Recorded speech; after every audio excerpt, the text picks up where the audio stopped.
पाकिस्तान आप कहीं भी चले जाएँ, किसी बड़े शहर में जाएँ या चाहे आप देहातों से कहीं गुज़र रहे होते हैं, जीटी रोड या मोटरवे से भी आप थोड़ा निकल के कहीं चले जाएँ, तो जगह-जगह नज़र आता है कि शुगर का खात्मा कीजिए और क्या कीजिए? 3 दिन में जड़ से उखाड़ दीजिए। अरे! ऐसे हो सकता है? हम दुआ करते हैं कि ऐसे होता हो। हार्मोन्स स्पेशलिस्ट हैं। हार्मोन्स क्या है? उनका डायबिटीज़ से क्या ताल्लुक है जिसको हम उर्फ़े आम में शुगर कहते हैं। तो वो है क्या सारा और वो कैसे होती है? जानते हैं डॉक्टर असकार बेग साहब से। ये बताएँ जो एंडोक्रिनोलॉजिस्ट है उसका क्या काम होता है? ये बहुत इंपॉर्टेंट क्वेश्चन है क्योंकि ये अक्सर पूछा जाता है, ज़्यादा अवेयरनेस भी नहीं है। इट्स हुँ, एक्चुअली ये ब्रांच ऑफ इंटरनल मेडिसिन जो डील करती है ग्लैंड्स के इश्यूज को, ठीक है। हार्मोन्स के इशू को। अच्छा, हुँ, जिसम में मुख्तलिफ किस्म की ग्लैंड्स हैं जो मुख्तलिफ हार्मोन्स पैदा करती हैं। हार्मोन्स और सिक्रीशंस या आम जुबान में कह लें मैसेंजर्स हैं जो हुँ, दूसरे ऑर्गन पर एक्ट करके उनके फंक्शन को तेज करती है, स्लो करती है या मॉनिटर करती है। तो ओवरऑल बेसिक जो उसका फंक्शन है वो बॉडी के मेटाबॉलिज्म को गवर्न करना है। अच्छा, ये ऑलराइट। ऐसी चीज है जो हर स्पेशलिटी में जाती है। तो endocrinology is actually connected to everything. हुँ, ये इसके स्पेशलिस्ट ज़रा कम है, लेकिन ये अब अवेयरनेस हो रही है और आ रहे हैं लोग इसमें। तो अब ये पूछें अगर आप कि ये होती क्या एंडोक्रिनोलॉजी, यानी उसकी किन किन ग्लैंड्स को ये कवर करती है, तो आम जुबान में समझाने के लिए कि डायबिटीज जो शुगर का मर्ज है वो भी एक ग्लैंड का डिसऑर्डर है, गदूद का डिसऑर्डर है। इस हुँ। तरह और भी है इनफर्टिलिटी तक। ये बताएँ डायबिटीज़ का हर जगह चर्चा है, पाकिस्तान में बदकिस्मती से बहुत ज़्यादा डायबिटीज़ पाई जाती है, सिर्फ़ पाकिस्तान में नहीं, बल्कि जो पाकिस्तानी जो बाहर भी रहते हैं, चाहे वो मिडल ईस्टर्न कंट्रीज़ हों या यूरोप हो, यूएस हो, जहाँ पे भी हम लोग रह रहे हैं, किसी भी बरे-आज़म में चले जाएँ, तो क्या हमारा लाइफ़स्टाइल ऐसा है? क्या फूड में से कुछ लेना-देना है? पाकिस्तानियों को क्यों इतनी ज़्यादा जो है डायबिटीज़ हो रही है, को बहुत सारे हमारे इंडियन दोस्त भी इसको देखेंगे, इंडिया में भी यही प्रॉब्लम है, तो हमारे सब कॉन्टिनेंट में ये क्यों ज़्यादा हो रहा है, बिलख़ुसूस पाकिस्तान में? ये आपने एक अच्छी इंक्वायरी दे दी, क्योंकि ये अक्सर सिंपल सवाल होता है कि जी सर मुझे शुगर है, शुगर कंट्रोल करनी। शुगर होती क्या है? हुँ, पहले मन से स्टार्ट ले लेना चाहिए। बेसिकली हमारे जिस्म में एक लेवल है सर्टेन जो मेंटेन किया जाता है ब्लड में शुगर का, ग्लूकोज का, जो कि डिफरेंट ऑर्गन्स में जाकर उसको एनर्जी प्रोवाइड करती है। हुँ, खाना जब हम खाते हैं उसमें से जो कॉन्स्टिट्यूएंट्स होते हैं वो ब्रेक डाउन होके अल्टीमेटली ग्लूकोज बनते हैं। ग्लूकोज आप जुबान में एक ऐसा एक मॉलिक्यूल होता है, जैसे हम जुबान में ग्लूकोज कहते हैं। ये वो ग्लैक्सोज डी वाला ग्लूकोज नहीं है। ये ग्लूकोज होता है जो मुख्तलिफ ऑर्गन्स में जाके एनर्जी प्रोवाइड करता है और वो चलते रहते हैं ऑर्गन। अब प्रॉब्लम तब आती है जब वो लेवल ज्यादा हो जाता है। तो जब ज्यादा लेवल खून में सर्कुलेट कर रहा होता है तो उसको हम कहते हैं डायबिटीज, यानी शुगर का मर्ज हो गया, शुगर ज्यादा हो गई। हुँ, अच्छा, अब काजेज की क्या है, वो एक लिस्ट है, उसमें टाइप्स हैं शुगर की, उसमें डिस्कस कर लेते हैं। लेकिन हमारे इलाकों में ज्यादा क्यों है, उसकी हुँ, वजह हमारा दो दो फैक्टर है बहुत इंपॉर्टेंट। एक तो हमारा खाने पीने का जो मेन्यू है 24 घंटे का, वो, और सेकेंडली लाइफस्टाइल यानी जो हमारी एक्टिविटी का लेवल। ये दोनों बहुत इंटरकनेक्टेड है। तो हम सऊदी अरब की भी बात करें तो उधर इतना सुनने में नहीं आता कि है डायबिटीज़। नहीं नहीं, इनफैक्ट इनफैक्ट यहाँ भी बहुत है यहाँ रियली? पर। हुँ, और हुँ, इसमें जी हाँ। और चूंकि आबादी कम है, इतनी जितनी हमारी है, तो ज़रा ज़्यादा पता नहीं चलता। और हेल्थ केयर फैसिलिटीज बहुत है, लेकिन डायबिटीज तो हर तरफ है। जहाँ जहाँ आपको लोग इनएक्टिव मिलेंगे, ज़्यादा गाड़ियों पर सफ़र करेंगे, एक्सरसाइज नहीं करेंगे, वहाँ आपको डायबिटीज नजर आएगी। इंडिया हो, पाकिस्तान हो, अरब कंट्रीज हो, इवन आप देखेंगे वो एक कंट्रीज जहाँ पर माहौल ठंडा वेदर है, लोगों का बंद रहने का माहौल है, वहाँ पे भी आपको मिलेगा। हुँ। ये बताएँ टाइप ऑफ डायबिटीज़ की आपने थोड़ी-सी बात की है। तो ये इसमें कितनी टाइप्स होती हैं? टाइप 1, टाइप 2 अ, क्या जी, जी, क्लासिफ़िकेशन? बिल्कुल, बिल्कुल, ये हाँ, बिल्कुल इम्पोर्टेंट है। बेसिकली 3-4 टाइप्स हैं डायबिटीज़ की, लेकिन जो मेजर जिन पे जिनके 90% मरीज़ आप कह लें, वो टाइप 1, टाइप 2 के ही मिक्सअप है। टाइप 1 हुँ, वो है जिसमें थोड़ा-सा, चलो पीछे चलते हैं, थोड़ा-सा मैं बता दूँ कि डायबिटीज़ होती कैसे है, फिर हम उसको टाइप में डिवाइड कर देते हैं। ठीक है। बेसिकली जब हम खुराक अपनी खाते हैं तो उसमें से जो ग्लूकोज़ का मॉलिक्यूल बनकर खून में आ जाता है, उसको सेल के अंदर दाखिल करने के लिए कि जिससे एनर्जी मिले, हमें इंसुलिन की ज़रूरत होती है। इंसुलिन एक ट्रांसपोर्टर है, हार्मोन जैसे बताया मैसेंजर है, वो शुगर को उठाता है और सेल के अंदर डाल देता है, शुगर को उठाता है सेल के अंदर डाल देता है, बस ये उसका काम है इतना। अब जो टाइप 1 डायबिटीज के मरीज हैं उनमें अनफॉर्चुनेटली पेनक्रियाज जो इंसुलिन बनाता है वो मेल फंक्शनिंग होता है, इंसुलिन बनती ही नहीं है आम जुबान में कहते हैं। जब उनकी इंसुलिन नहीं है तो उनको तो डे फर्स्ट से जब वो पैदा होते हैं उस वक्त से उनको इंसुलिन की जरूरत होती है, तो जो चीज़ नहीं है वो बाहर से दी जाती है, वो टाइप 1 डायबिटीज कहलाती है। सारी उम्र रहती है और सारी उम्र इंसुलिन नहीं बनती है, सारी उम्र इंसुलिन बाहर से देनी पड़ती है।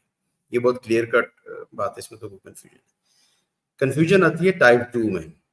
अब टाइप 2 वो डायबिटीज है जिसमें इंसुलिन तो होती है, लेकिन इंसुलिन ने जहां जाके काम करना होता है सेल्स पे, वहां पे वो काम नहीं कर रही होती। रीजन ये हो सकती है कि सेल रेजिस्टेंट है, वो इंसुलिन को अंदर नहीं दाखिल होने दे रहा जहां से उसने फंक्शन करना है, या सेल की शेप खराब है, या सेल का कोई इशू है, या और सेवरल रीजन है इसमें इंसुलिन रेजिस्टेंस हो जाती है।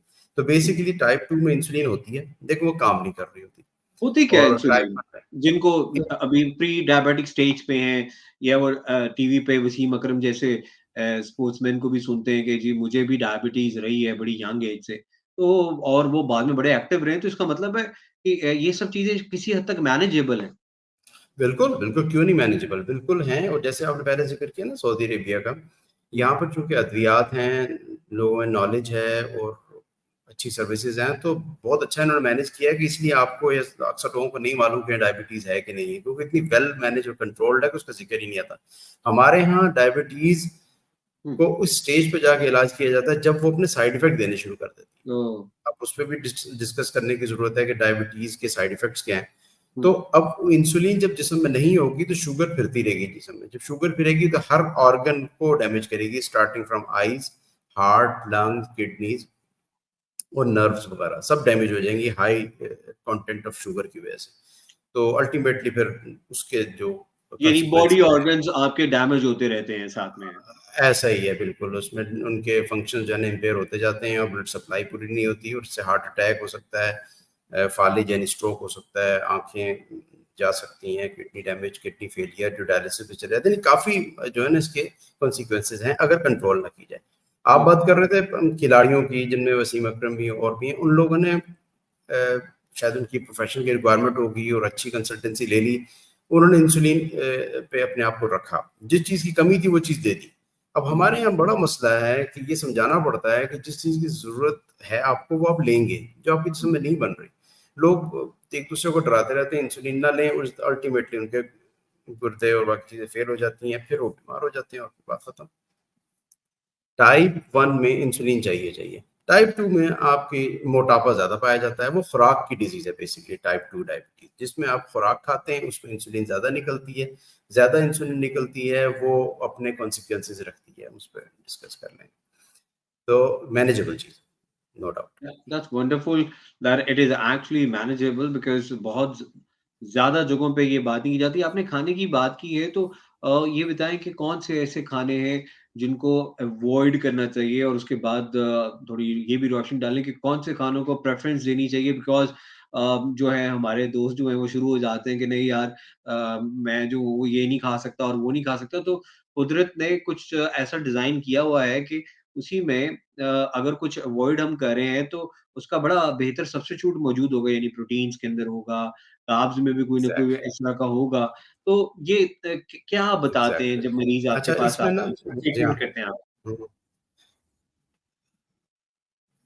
हमें ये देखना होता है कि वही बात पहले हमने क्लासिफाई कर ली है टाइप 1 में तो आपको इंसुलिन चाहिए और बात खत्म होगी, उसमें खुराक को इतना परहेज़ नहीं होता। टाइप 2 ठीक में है। असल कहानी आती है कि अक्सर पेशेंट जो आते हैं उनका वज़न नॉर्मल से ज़्यादा होता है। बॉडी मास इंडेक्स जो मोटापे को गेज करने का एक क्राइटेरिया वो ज़्यादा होता है। वज़न मोटे होते हैं आम ज़ुबान में, आप कह रहे हो ओबीस होते हैं पेशेंट। हुँ, वो मीठा और कार्बोहाइड्रेट्स जिसे आम ज़ुबान में चावल, रोटी, चीनी, आलू वगैरह ये चीज़ें कार्बोहाइड्रेट्स होती हैं, ये खा रहे होते हैं और हमारा स्टेपल फूड है एक तो पाकिस्तान का, प्रॉब्ली इंडिया का भी। कार्बोहाइड्रेट्स रोटी, चावल, चीनी, आलू वगैरह में होते हैं, यही हम ज़्यादा खाते हैं और इसी के खाने से जब शुगर लेवल बढ़ता है तो इंसुलिन आके उसको कंट्रोल करना चाहती है। रोज़ आप खा रहे हैं, रोज़ खा रहे हैं, रोज़ खा रहे हैं, अल्टीमेटली वो मशीन जो इंसुलिन प्रोड्यूस करने वाली वो वीक हो जाती है, वो ज़्यादा प्रोड्यूस नहीं कर सकती और हम खा वही रहे होते हैं। हुँ। इनपुट वही है, आउटपुट नहीं हो रही होती। उसकी मैनेजमेंट नहीं हो रही थी, उसको मेटाबोलाइज नहीं किया जा रहा था, तो डायबिटीज़ के सिम्टम आने शुरू हो रहे थे। पहले वो प्री डायबिटीज स्टेज होती है, उसमें एक रेंज है शुगर की, HbA1c, जो 3 महीने की ब्लड शुगर चेक करने का एक टेस्ट है।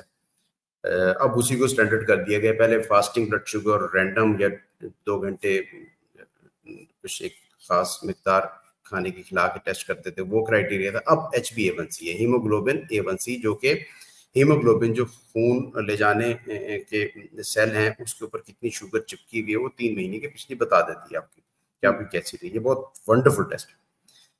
अब हमें खुराक क्या खानी चाहिए? अब डेफिनेटली कॉमन सेंस है, हर बंदा समझेगा फौरन यार वो खुराक ना खाई जाए जो शुगर बढ़ाती है आपके ब्लड में, ताकि इंसुलिन को ज्यादा आगे काम ना करना पड़े। आप थोड़ा खाएंगे, थोड़ी इंसुलिन आएगी, आपका रिजर्व रहेगा, आपकी मशीन इंसुलिन बनाने वाली जैसे पेनक्रियाज है वो चलती रहेगी। आप मशीन को 24 घंटे चलाएंगे तो वो जल्दी वीर आउट होकर खत्म हो जाएगी। Common sense. तो हम क्या करें कि हम कार्ब्स कम खाएं। कार्ब्स में चावल रोटी मेन चीज है, और शुगर ऑफ कोर्स जो है, जिसमें शुगर का मतलब है चीनी, चीनी का मतलब है गुड़, शक्कर, शहद, खजूरें, सब शुगर शुगर हैं। ये बहुत मिसकंसेप्शन है कि नहीं जी शहद तो चूंकि कुदरती चीज है और बरकत वाली चीज है तो इसमें शुगर नहीं बढ़ती। नहीं, खजूरें नहीं जी उनसे तो स्वाब होता है। भाई खजूरों से स्वाब होता है जरूर, लेकिन सेहत खराब होती है, लिहाजा आपने उसको मॉडरेशन में खाना है। यहाँ सऊदीया में ये चीज बहुत बताई जाती है। खैर बात फिर दूसरी तरफ चली जाएगी, कार्बोहाइड्रेट्स को कंट्रोल करना। अब इसमें एक छोटा सा ज़िमनी सवाल आ जाता है कि भाई अब रोटी नहीं खाएं तो क्या खाएं? चावल तो चलो बंद कर दें, हालांकि हमारे जो सियालकोट के और यह कश्मीर के दोस्त हैं वो एक एक दिन भी चावल के बगैर नहीं रह सकते। तो ये कुछ फैमिली को भी तजर्बे हैं, तो ये चावल के बगैर तो गुजारा चलो जबरदस्ती करा दिया, लेकिन रोटी रोटी छोड़े तो क्या खाएं? और फिर हम लोग चूंकि सेट होते हैं पहले शुरू से ही रोटी पर, और फिर उससे हमारी आंतें भी उसी पे चल रही होती हैं, तो हम उसको अगर कम कर देते हैं तो हमें कब्ज की शिकायत है, बाकी होती है, वो एक क्लिनिकल डिटेल है। तो मैं उनको सजेस्ट करता हूँ कि 2-3 चीज तरीके हैं। एक तो पहली बात है, कोई चेंज आपकी सडन नहीं आती। सही है। ये आपका मसला बहुत समझने की बात है। पहली बात है घबराएं, रिलैक्स हो जाए, कोई पैनिक होने की जरूरत नहीं है। ये बीमारी कई सालों में आपको आई है और भी कुछ टाइम लेगी मिटिगेट होने में, आपका नॉर्मलाइज होने में मेटाबॉलिज्म। रोटी आप बंद करना चाहते हैं क्योंकि आपको कार्ब्स का लोड ना पड़े, तो आप बिल्कुल मल्टीग्रेन आटे पे आ जाएं, बेसन की रोटी पे आ जाएं। एक वो पाक हार्मोनी फ्लोर मिलता था, वो बड़ा कॉस्टली था, वो आना बंद हो गया। वो एक था, वो उससे बिल्कुल शुगर नहीं पड़ती थी। आप इनिशियल डेज में ये मैदा और रिफाइंड कार्ब्स जो है ना वो बंद कर दें। रिफाइंड कार्ब्स का मतलब है बेकरी के आइटम्स हो गई, डायरेक्ट शुगर जो है आपकी मीठी चीजें सब बंद कर दें। फिर रोटी में आप उसको मल्टीग्रेन कर लें, आप उसमें जौ का आटा मिला लें, बाजरा कर लें, कुछ मिला लें, ओट्स मिला लें, ताकि वो प्योर रिफाइंड गंदम ना रहे जिससे अचानक स्पाइक करती है ब्लड शुगर, अचानक बढ़ती है। तो आप उस पर आ जाएं। उससे सेकेंडली आप उससे चावल क्या को छोड़ दें। जी, जी कॉन्स्टिपेशन भी कॉज़ कर सकता है? जी बिल्कुल, ये जिसका मैंने जिक्र किया, बेसिकली चूंकि फाइबर होता है आटे में तो हमारी हुँ, आंतें उस पर चल रही होती हैं तो कॉन्स्टिपेशन नहीं होती। लेकिन जब आप आपने नोट किया होगा मैदा अगर आप खाते हैं या ऐसी चीजें खाते हैं या रोटी छोड़ देते हैं, कीटो डाइट पे चले जाते हैं, उसको भी हम डिस्कस करेंगे, उससे कॉन्स्टिपेशन हो जाती है। तो उसका हल करने का तरीका ये है कि आप इसबगोल का छिलका ले लें रोजाना, रात को 1 गिलास पानी या दूध के साथ, वो फाइबर कंटेंट पूरा कर देगा तो कॉन्स्टिपेशन की होगी। और एक बात मैं बार बार कहता हूँ, बाज़ दफ़ा शुरू में कहता हूँ, बाज़ दफ़ा दरमियान में याद आ जाती है कि भाई ये सारी उम्र की का जबर नहीं है। जो मैं आपकी रोटी चावल बंद करवा रहा हूँ, आप ये ना समझे कि यार बंद हो गया तो बस अब मैं तो मतलब है कि कभी नहीं खा सकूंगा, ऐसा नहीं होता। ये एक ट्रीटमेंट फेज होता है। हुँ, टाइप 2 डायबिटीज में जितना जल्दी इलाज स्टार्ट कर लें तो आप रिवर्स कर सकते हैं डायबिटीज को। मैं उसकी प्रॉपर एडवाइस देता हूँ। और शुगर कंट्रोल करने के लिए आप जब कार्ब्स कम कर देंगे, आपको फिर कुछ तो लेना होगा जो आपकी एनर्जी रखे, वो आपने काम करना है, आप घर में काम करने वाली खातून है या वर्किंग वेमेन है या वर्किंग मैन है या ओल्ड एज में है जहाँ आपकी रिक्वायरमेंट है, या आप स्टूडेंट हैं, खुदा न खास्ता आपको डायबिटीज हो गई है, तो protein is a good source of energy हुँ, और गुड फैट्स ये लेने चाहिए। देसी घी के दुश्मन पैदा हुआ है कि जी देसी घी नहीं खाना चाहिए। देसी घी बेसिकली नुकसानदेह नहीं बल्कि फायदेमंद है। मैं अपने पेशेंट्स को कहता हूँ जो डायबिटिक हैं, अगर वो इनिशियल डेज में रोटी नहीं छोड़ सकते तो मल्टीग्रेन आटे की रोटी कर लें। आप उसका पराठा खाएं मॉर्निंग में और लगा के खाएं देसी घी या मक्खन। अच्छा क्यों, मैं ये क्यों कह रहा हूँ, बेसिकली जो घी है वो आपके कार्ब्स को पकड़ के रखता है, रिलीज नहीं होने देता, बहुत देर से रिलीज होता है। पराठा खाएं आपको 4-6 घंटे 8 घंटे भूख नहीं लगती, तो वो शुगर की स्पाइक नहीं करता। हमें दुश्मनी शुगर से नहीं है, शुगर की स्पाइक से। तो तेजी से ना जाए ताकि हमारी इंसुलिन पीछे से जाके पकड़ सके। रिलीज स्लो स्लो होता रहेगा, स्लो स्लो इंसुलिन निकलती रहेगी, वो शुगर कंट्रोल। देखिए कितना बड़ा मिसकंसेप्शन है देसी घी के बारे में। आप लें, कुछ नहीं कहता, गुड फैट्स लें। लोग को कंसेप्ट बहुत खराब है। अब जैसे भी पहले आपने जिक्र किया कि 3 दिन में शुगर, जी हाँ, मैं अभी जाऊंगा मोटरवे पे देखने को मिल जाता है 3 दिन में शुगर इमेजिन। खत्म करें जड़ से। और बल्कि तो आप देख रहे होंगे ऐसे ऐसे फनकार यूट्यूबर हैं, अल्लाह उन्हें हिदायत है, दाढ़ियां उनकी बड़ी लंबी हैं, लेकिन ये कि वो कहते हैं जी ये जड़ी बूटी ले जाएं 21 दिन तक, आपने सुबह 19 दाने खाने हैं। ये 19 और 21 की कॉम्बिनेशन कैसी है? अगर तो आपके पास ऐसा कोई इलाज आ गया है तो यार आप जल्दी से चले जाएं और नोबेल इनाम क्लेम कर लें और पाकिस्तान का नाम भी रोशन हो। ये सब फ्रॉड है। और लोग जब खराब कर लेते हैं अपने आप को, फिर डॉक्टर के पास हाँ, आते हैं, और डॉक्टर फिर ये कहाँ बड़ी से अहम शुरू बात करेगा? है कि इवेंचुअली तो वो बहुत सारे इलाज मल्टीपल ट्राई करते हैं लोग, जी हाँ। हजरात के पास जाते हैं। एक ज़माने में यकीनन जब तिब थी और उस टाइम के जो हुक्मा हजरात थे जैसे हकीम सईद साहब मरहूम, तो यकीनन बड़ी ऑथेंटिसिटी थी। लेकिन अब भी हैं चंद अच्छे लोग भी काम कर रहे होंगे, लेकिन जैसे आपने कहा कि कुछ ऐसे जालसाज़ आ गए हैं मैदान में जो कि लोगों को गुमराह कर रहे हैं, और इस तरह की कोई चीज़ एग्ज़िस्ट करती नहीं है कि जी आप 3 दिन में जो है मुकम्मल जड़ से उखाड़ लें, और जैसे आपने बताया कि 21 दिन में 19 दफ़ा ये खाना है, तो वो ये साइंटिफिक इसके पीछे कोई रिसर्च है ही नहीं है सिरे से। बिल्कुल सही कह मर्ज़ रहे हो। गुज़ार देखो, के आते हैं डॉक्टर्स के पास फिर, और फिर कहते हैं जी हाँ बिल्कुल, डॉक्टर कुछ नहीं कर सके बाद विच। असल गल है ये। बात ये है कि जब आप, वो हकीम नहीं है बेसिकली, हकीमों के लिए, होम्योपैथ्स के लिए जो जो ट्रीटमेंट प्रोवाइड कर रहे हैं, लोगों को आराम आ रहा है, मेरे दिल में उनके लिए बड़ी कदर है। मैं उनकी बड़ी सर्विसेज की रिस्पेक्ट करता हूँ, क्योंकि किसी शख्स को किसी से कोई फायदा हो रहा है, चाहे वो पानी पे दम करके पानी पीने से भी हो रहा है, तो वो काबिल एहतराम है। मसला वहां आता है जब ये फ्रॉडिये दूसरे लोग आ जाते हैं जो कि मिसलीड करते हैं। तो मिसलीड करने वाले लोगों की तो काफी चंद सालों से हिस्ट्री भी रही है।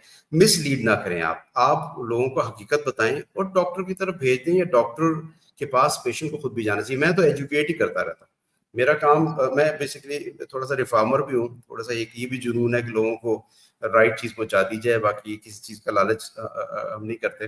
तो करेक्ट इन्फॉर्मेशन लोगों तक पहुंचाना ये बहुत बड़ा नहीं, सदका आप जारी। You have been doing it from a long time, specially Covid के दिनों में आपने बहुत सारी मिसकंसेप्शंस दूर की। डॉक्टर असकार थोड़ी-सी बात मेटाबॉलिज्म के हवाले से भी कर लें, कि मेटाबॉलिज्म का आपने ज़िक्र किया है, वो लोगों को शायद अपने आप को मैनेज करना ख़ास तौर पे टाइप 2 डायबिटीज़ में ज़्यादा आसान होगा, क्योंकि हमने आई थिंक कि हमारा ये वो भी बन गया है कि फेवरेट पास टाइम भी, चलो यार खाने खाने चलते हैं। तो उसके यानी ये उसके अलावा कोई काम ही नहीं है हमें, चाहे वो कोई दोस्तों का कट हो, फैमिली का कट हो, आप किसी भी तरह से आप देख लें, या कहीं ऑफ़िस कलीग्स भी बैठे, there is nothing else we think of के जैसे अगर आप देखते हैं कि लोग जो हैं वो कोई प्लान कर रहे हो कि चलो कोई स्पोर्ट्स कर रहे हैं, जाके कोई फुटबॉल खेल रहे हैं, क्रिकेट खेल रहे हैं, या हाइक कर रहे हैं, या लंबी वॉक कर रहे हैं, और वॉक करने के बाद ये नहीं है कि आप इवेंचुअली जो है वो पहुँच जाएँ भज्जे के पाए पे, और वो 3 रोगनी नान के साथ आप जो है भज्जे के पाए वो ले लें, और या फिर निहारियाँ डाल लें बहुत सारी, और उसके बाद नली निहारियों का फिर ज़ायका बाद में पता चलता है। देखिए जी, बात ये है कि खाना जो है ना, खुराक और ये अच्छा खाना, is it basically works as an anti depressant.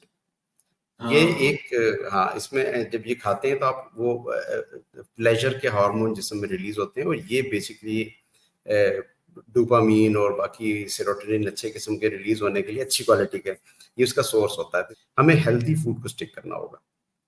Metabolism की आपने बात की, मेटाबॉलिज्म बेसिकली क्या है, बहुत सिंपल जुबान में, हमारे अंदर जो मुख्तलिफ मेजर ऑर्गन्स हैं वो किस स्पीड से चल रहे हैं। मैं उसे बहुत आम जुबान में समझाता हूँ, बहुत अच्छे। किस स्पीड से किस वो स्पीड से ऑर्गन ऑर्गन चल रहे हैं। चल रहे हैं। ठीक है। वो फरारी की स्पीड से चल रहे हैं या साइकिल की स्पीड से चल रहे हैं। जो साइकिल की स्पीड से चल रहा होगा उसमें थायराइड की बीमारी आएगी, हाइपोथायराइडिज्म, मोटापा होगा, डायबिटीज होगी। जो फरारी की स्पीड से चल रहे होंगे उनको हाइपर थायराइडिज्म हो जाएगा, वो जैसे आंखें निकली हुई होती हैं, वजन कम होता है और एंजाइटी, परेशानी, हर वक्त पसीना आना, घबराहट रहना, हुँ, और हुँ, इवन खवातीन में हाइपो हो या हाइपर हो, प्रेगनेंसी ना होना और बाकी इश्यूज भी। आपने मेटाबॉलिज्म को नॉर्मल रखना होता है, ना आपने उसको तेज रखना है, ना आपने उसको स्लो रखना है। अफ़आल जो अंदर ऑर्गन की हैं वो आप नॉर्मलाइज रखेंगे तो आपका मेटाबॉलिज्म नॉर्मल समझा जाएगा। लेकिन वो ऐसी चीज़ नहीं है जो एक्सीलेटर दबा कर तेज और उठाकर ब्रेक लगा के स्लो कर दिया जाए, ये ऐसी बाहर आपके कंट्रोल नहीं है। ये आपकी इनपुट्स हैं जो आपके मेटाबॉलिज्म को कंट्रोल करती है। इनपुट मीन्स खाने की इनपुट, हुँ, एंजाइटी की इनपुट, आपके सोसाइटी की जो स्ट्रेस हैं, including your work related stress, your family related stress, और आजकल तो हालात पाकिस्तान में ऐसे हैं, महंगाई की, इसकी स्ट्रेस अपनी जगह है, और पॉलिटिकल स्ट्रेस, सोशल स्ट्रेस, ये सारे इश्यूज जो है ना ये आपके लिए इनपुट है। ये आपके कान आंखों से अंदर जा रहे हैं और आपको आपके मेटाबॉलिज्म को अफेक्ट कर रहे हैं, हार्ट रेट को अफेक्ट कर रहे हैं। खुराक तो पे तो बेचारे पे इल्जाम ये है कि खुराक तो एक चीज़ है, बाकी भी एस्पेक्ट है जो तो इसलिए मेटाबॉलिज्म अप एंड डाउन होता रहता है। अब बात यह है कि जो मेटाबॉलिज्म आपका बाहर के फैक्टर से हुआ है तेज, तो जिस्म का क्या कसूर है? ऑर्गन का तो हुँ, कसूर नहीं है। हमने क्या करना है, बीइंग डॉक्टर हम दवाई दे देंगे। दवाई केमिकल होती है, जिस्म के अंदर जाके वो ऑर्गन को रोक के रखेगी, चल यार कोई गल नहीं, चल यार कोई गल नहीं, ये वाली बात है ना, स्लो हो जा, स्लो हो जा। लेकिन बाहर से आप जो चीजें आ रही हैं उसको तो कंट्रोल करें। तो बेसिकली एनवायरनमेंट का बहुत बड़ा एक रोल है मेटाबॉलिज्म को डिस्टर्ब करने। आपने बड़ी अहम बात की है जिससे यकीनन बहुत सारे लोगों को फ़ायदा हुआ होगा कि ये जो मेटाबॉलिज़्म है इसका जब आप यंग होते हैं ज़्यादा, तो इसलिए वो कहते हैं ना अक्सर लोग कि यार पहले तो खांदे सन, पहले तो हज़म हो जांदा सी, तो उस वजह से क्योंकि खेल-कूद भी कर रहे थे साथ में और एक्टिविटी भी ऐसी होती है। लेकिन उसके बाद जनरली अगर हम किसी काम से आए हैं या जो भी काम कर रहे थे, थकावट हो जाती है, तो इंसान जो है वो काउच पोटैटो बन जाता है, बस टेलीविज़न देख लिया, वो कर लिया दोस्तों के साथ बैठ के। तो एक तो ये है कि बराए मेहरबानी जो भी है अपने आप को थोड़ा-सा मॉडरेट करें और हर टाइम न्यूज़, ब्रेकिंग न्यूज़ से निकल आएँ और अपने आप को ज़्यादा हेल्दी एक्टिविटीज़ में डालें। ये जो आप सब बात कर रहे हैं, इसमें जो हार्मोन्स हैं, इनका क्या रोल होता है? क्योंकि आप खुद हार्मोन स्पेशलिस्ट भी हैं। लोगों को ज़रा सादा अल्फाज में समझा दें। हाँ, नहीं बिल्कुल अच्छा सवाल है ये, क्योंकि ये इसलिए ये समझाना ज़रूरी है क्योंकि मेरे पास जो क्वेश्चन आते हैं कि सर मेरे हार्मोन ख़राब है, मुझे दवाई बता दें। हुँ, तो वो शायद उनको ज़ाहिर बात है कॉन्सेप्ट नहीं होता, वो समझते हैं हार्मोन है ख़राब है, ऐसी जगह कि सर में दर्द है तो उसकी दवाई दी जाए। जिसम में 50 किस्म के मेजर हार्मोन्स हैं जो मुख्तलिफ 10-12 50 नहीं major hormones, oh my God! 50 major, 50 50 major.